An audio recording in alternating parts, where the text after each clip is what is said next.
Hello, and welcome to I Watched This as an Adult, the podcast where I review movies from my childhood from an adult perspective. And this week, I review 1997's B.A.P.S.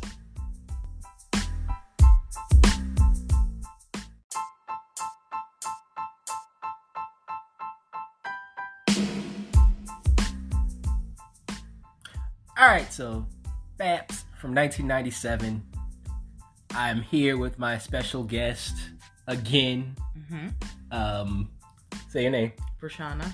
Yeah, we got Prashana here from the Hocus Pocus podcast that we did last week. But you know how I like to start this podcast off. Right. To how we saw the movie. How did you see the movie? You know, when I was a kid, I didn't really pay too much attention about the movie.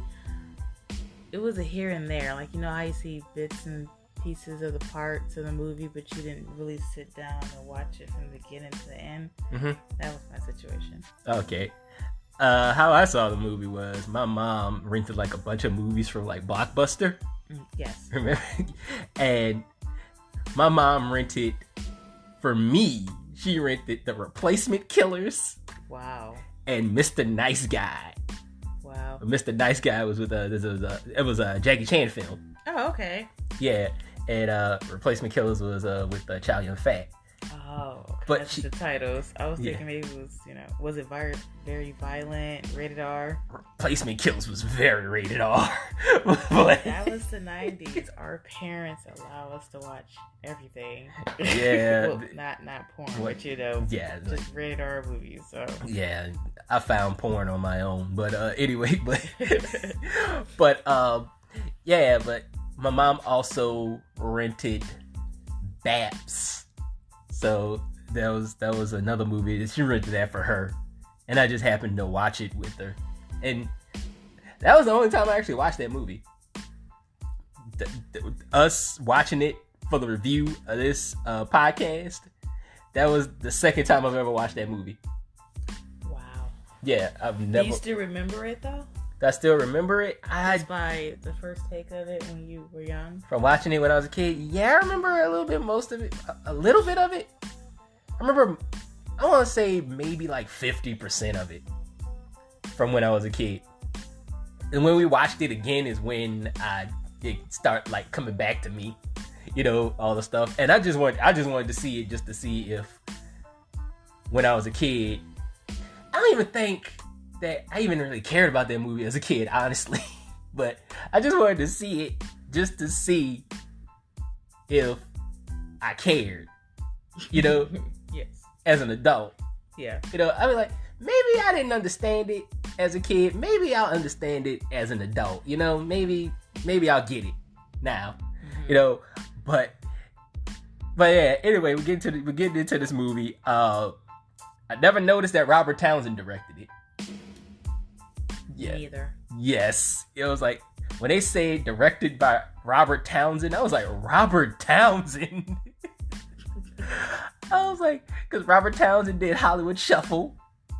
Yes. And he did The Five Heartbeats. Yes, I love The Five Heartbeats. Yes. And that's probably one that's coming up. I don't know, but stay tuned. And Meteor Man was most likely one coming up also, but I actually liked Meteor Man when I was a kid. Yeah, I liked Meteor Man as a kid too. He was the first black superhero.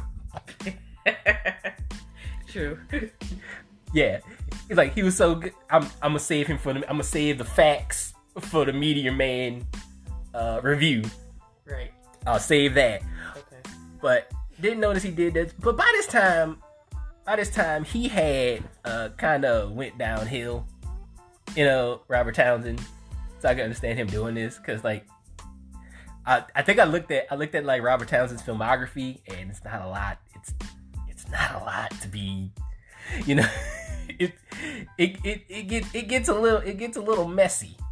Do you think B.A.P.S was one of his worst or not his good films? I'm not sure. I'm like, we'll find out. But and he was also doing that. He was also doing that sitcom, The Parenthood. Yes, he I think did. around this time too. So like you know, ain't got a lot of time to direct and you're doing a sitcom, you know. Yeah, it was a hectic schedule. It was hectic. But that makes sense. But yeah, we start off with these two waitresses in Atlanta. We got Niecy, played by Halle Berry. And then we got Mickey, played by a newcomer, Natalie Desselle. This was her first movie, actually. So they're waitresses. They're working in Atlanta. They hate their job. We got a quick Bernie Mac cameo. We did. We got a quick Bernie Mac cameo. I didn't know. Yeah. He was in there. He's only in there for like 2 seconds. Right. It's like 2 seconds and he's gone. You know? It's like, that's it. We also got a Rudy Ray Moore cameo in here. Dolomite. He's at the beginning of the movie. Like, I think she's like serving him and stuff like that. And I think they even like made like a wink and a nod. They're like, yeah, that's Dolomite, you know. Is that him where he said his toast was too burnt? Yes. And she like scraped off the black stuff from the toast and handed it to him? Yes, that was Rudy Ray Moore. No fresh toast. No fresh toast for Dolomite. Right, this is Dolomite. Come on. But yeah, so like the first part of the movie. How did you feel about the first part of the movie? Because like I really didn't get anything. Me neither. You know? It was just so confusing. It was confusing the way it started off. You know, it was just a whole bunch of. It was just a whole bunch of nothing. It was. This was a whole bunch of nothing. You know, you got them. You met the boyfriends, right? Yes. And then they go to a club. They get hit on by these other two dudes. You know, that's just no different than their last boyfriend. Yeah, and that's pretty much it until we get to like the real plot of them going to LA to become video girls because Niecy sees a TV spot.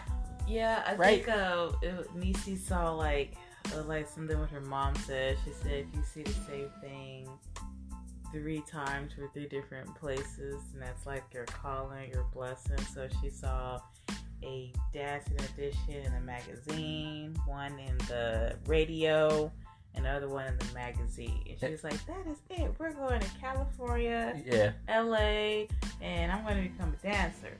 Yeah.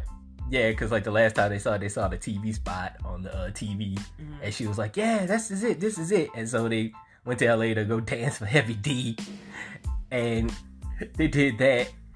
And another thing about this movie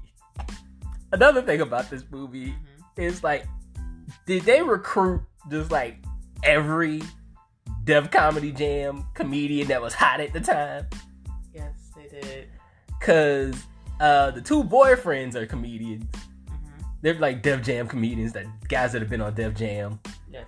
One of the guys that hit on Niecy in the club, the guy that was hitting on her, I think he's a Def Jam comedian, right?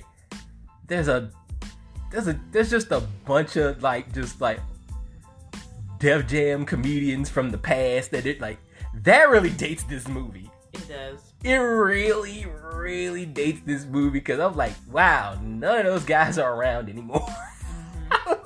I remember all of these dudes in the 90s, but none of them are here anymore. None of them went on to be big, except Bernie Mac. Right. Bernie Mac is the only one in this movie that went on to be big, and he's only in the movie for like 2 seconds. I guess he was there to help the movie out, I guess. I don't know, man. Because like Bernie Mac wasn't the Bernie Mac that we know. That's true. You know, at that time. You know, like he was actually still establishing himself. So he's only in the movie for like 2 seconds and he's gone, but he became the biggest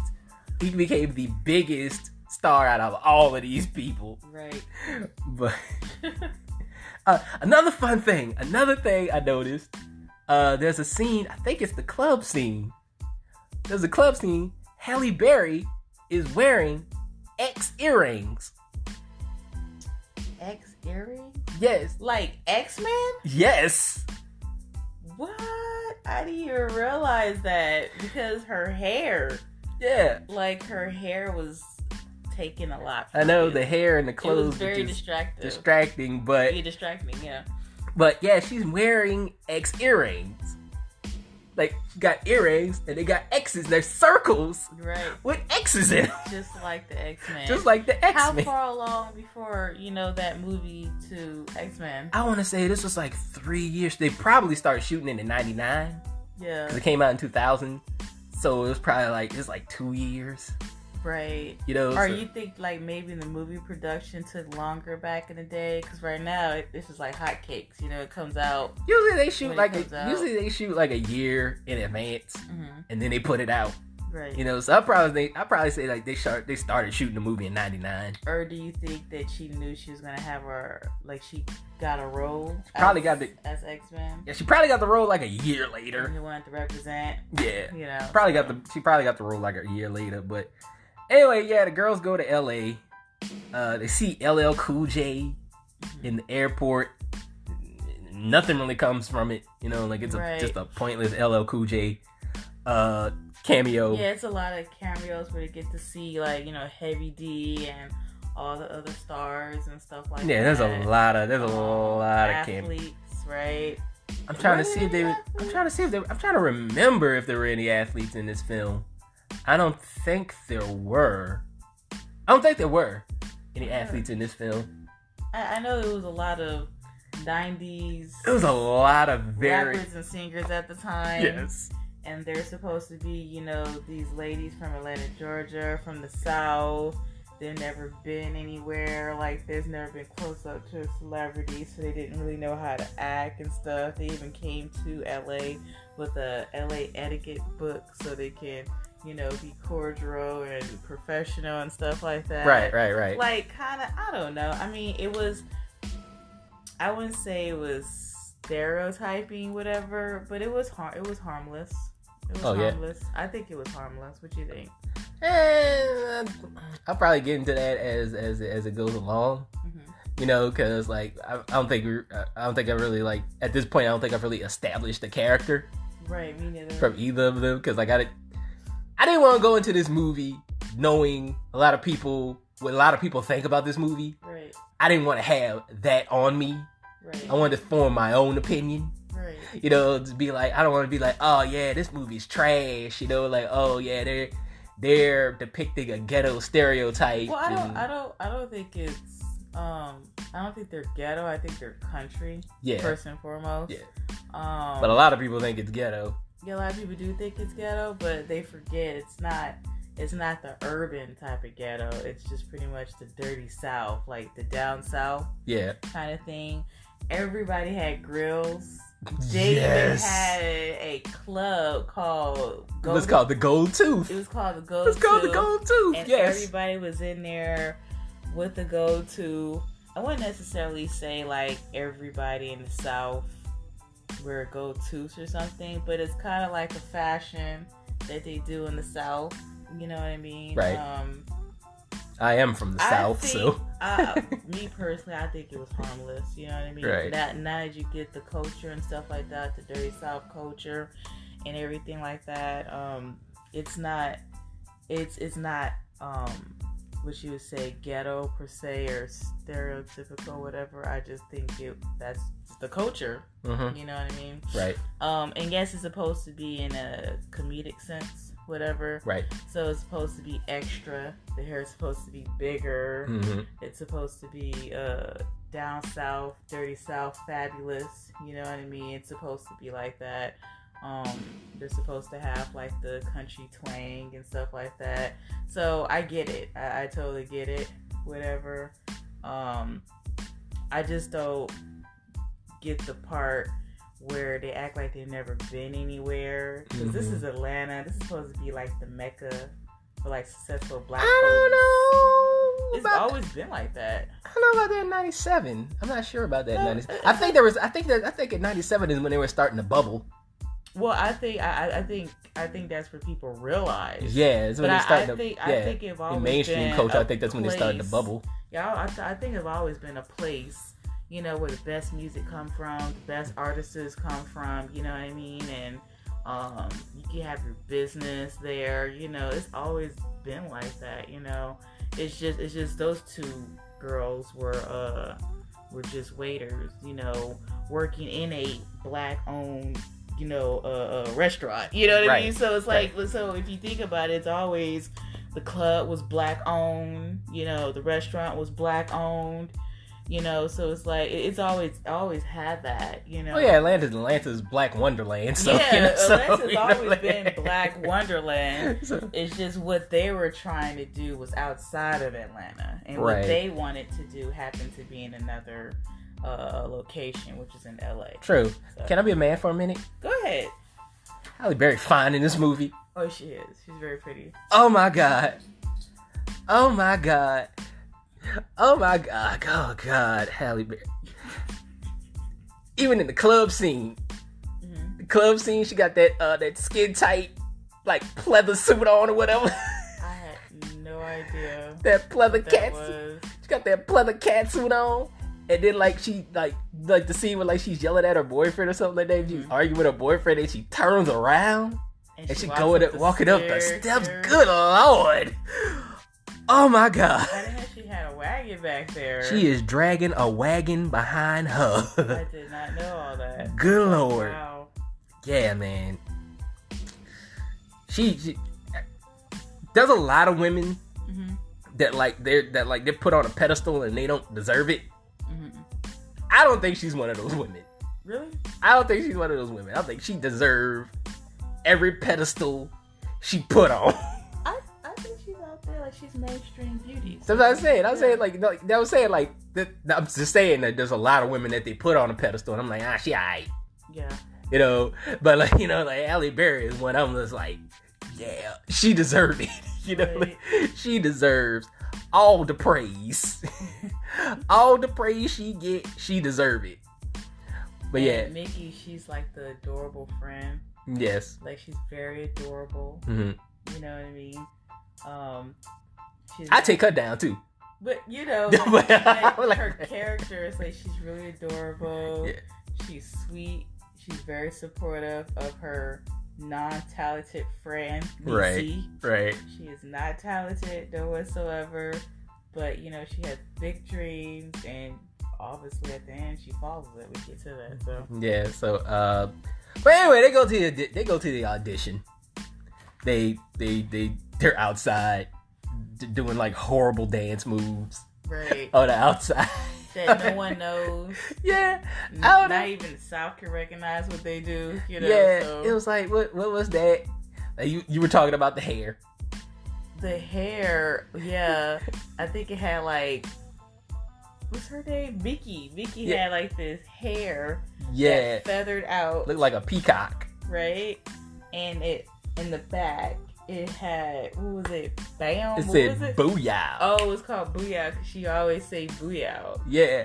So. Yeah, because they had that scene where they were on the plane going to LA and her hair was blocking everything. Yeah, and so was Nisi's hair was blocking. So she had this crown kind of hat. Yes. Yeah. It looks like the hat that, flight attendants use too, in a way. That's kind of funny how she's in the plane, but it kind of shaped like the flight attendant's hat that you've seen from Fifth Element.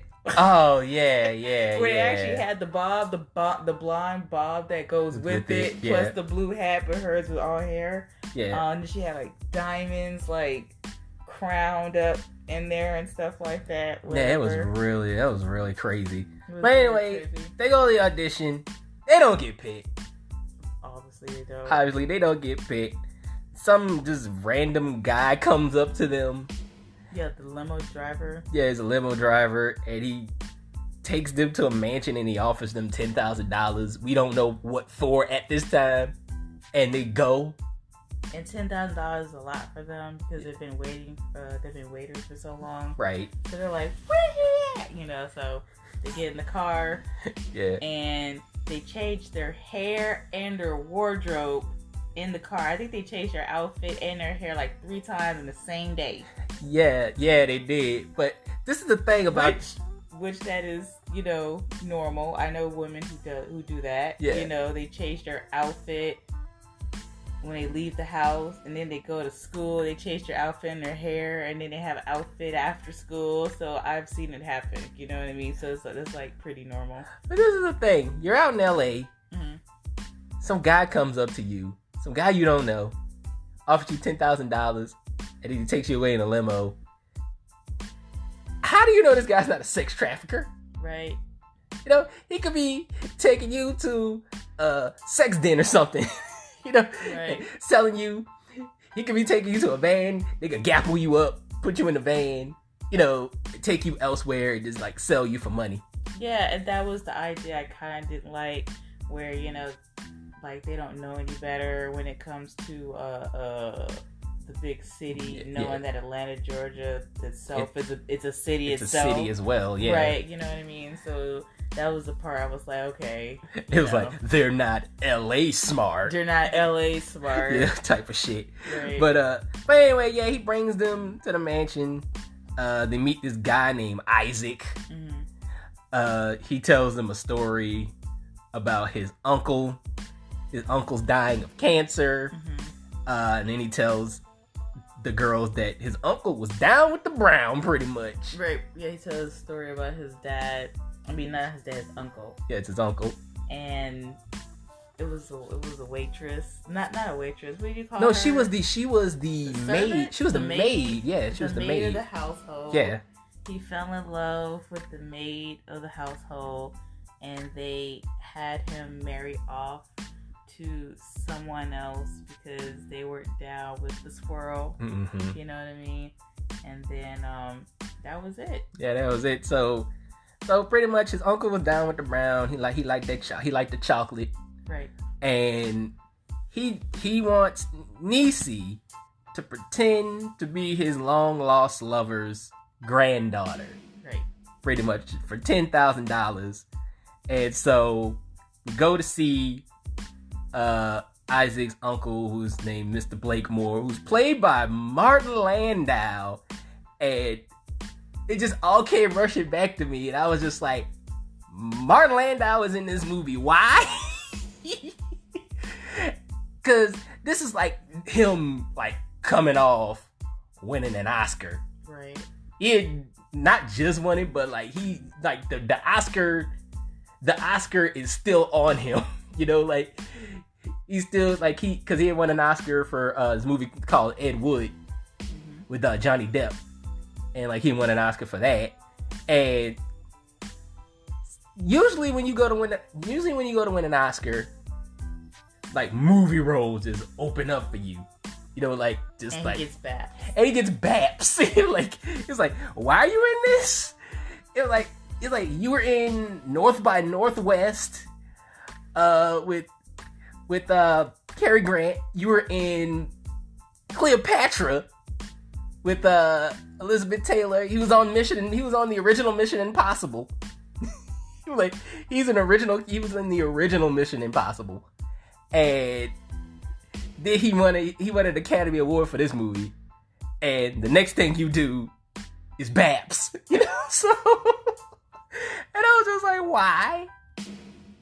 Well, it could be a lot of reasons. Maybe he knows the director. Want to help him out in his movie. Him and Robert Townsend kick it, maybe. Probably. I don't know. And, work is a work, a job is a job, and he loves acting regardless of what role. You have to realize those were the times where actors really, it was all about the art. It wasn't about, well, I want something better now, I got something, or I'm a big star. Because a lot of actors did that at the time. They always play like really good movies and win Oscars, and then play really bad movies, or just any movie that you wouldn't think that they would be in, because it was all about the job. It was all about doing what they love. I guess. And it seemed like he had fun. Oddly, it seemed like he had fun in that movie. He had fun doing it. He had fun. He really enjoyed playing the old man in B.A.P.S. Okay. Halle Berry is fine. Did I mention that? It's probably, and they probably could help too. That Could get the dads. Yeah, Halle Berry. I guess. Spend time with her. Yeah, but Halle Berry's fine. That's another thing. That could actually help them too. So. But yeah, then they had like the dinner scene, where like they had the dinner and like the dinner was kind of dry. Right. You know, so we had our obligatory, hey, the fat black girl can cook. Right. Scene. You know, they show her cooking and shit like that. And that scene didn't really go anywhere. It was just showing that she can cook. Right. Pretty much. Like, she could throw down in the kitchen. Yeah, that was pretty much it. Did I mention that Halle Berry is fine? Okay, moving on. Then we go to like this little part of the house, and we find out that Isaac is plotting. Isaac out here plotting in these streets, plotting against his uncle, trying to get that money. Trying to get the bag. Trying to get that bag. Trying to get the bag. He in there looking like a evil supervillain. And he's like, I'll get it all. It'll all be mine. All this bullshit. But then Mickey gets caught up with the limo driver. What's his name? Antonio. Yes. And he tells her all this bullshit about him like having money and he needs to get to it and all this shit. Sounding like a goddamn African email scammer. You know, yeah, like, I got all this money. And so, like, they get into it. So it turns out, like, he's in cahoots with Isaac.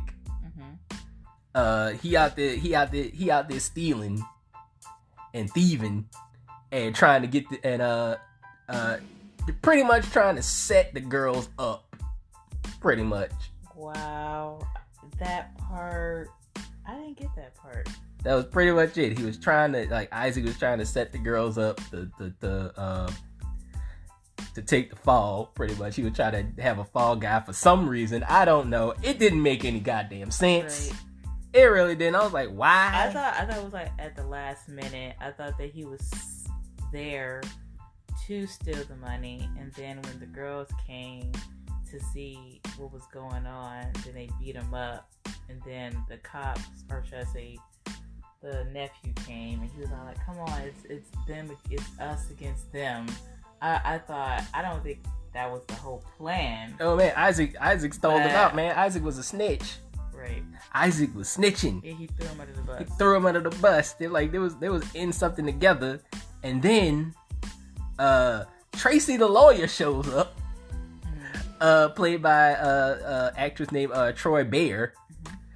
She was also in what was she in? Because she was in another. She was in 5 Heartbeats. Yeah, she was in 5 Heartbeats. She was in 5 Heartbeats. Yeah, so that's how he knows her. She's also, I found out, the writer of this film. She's the writer. Yes, she wrote this movie. Wow, I did not pay attention to the beginning credits, did I? Yeah, she wrote this movie. And so she shows up and tells Blake more about he's like trying to blackmail him and to get some money or something. Like the plot to me makes no sense at all. It doesn't. All I know is like nephew trying to get money. That's all I know. And he was gonna use Niecy's character. That part didn't make sense. Because if he just wanted to get the money, he could have just, I guess, got it. What was the whole point? I don't know. I don't know. Hole, That's a plot hole, I guess. I don't know. Halle Berry is fine. That's all I know. But moving on. So he's gonna give her $10,000 to play as the granddaughter of his ex-lover. And somehow that was supposed to help him get more money. That part, I am definitely confused. Anyway, yeah, they take after that. But you know, a lot of movies were like that at the time. Yeah, it didn't make no sense. It didn't make any sense. But there was a lot of students who felt English class at the time, so they didn't know how to come up with a good plot. Right. But anyway, they take Mr. Blakemore dancing. he gets like a little winded, and they take him home, and he and Niecy have like this, just like really heartfelt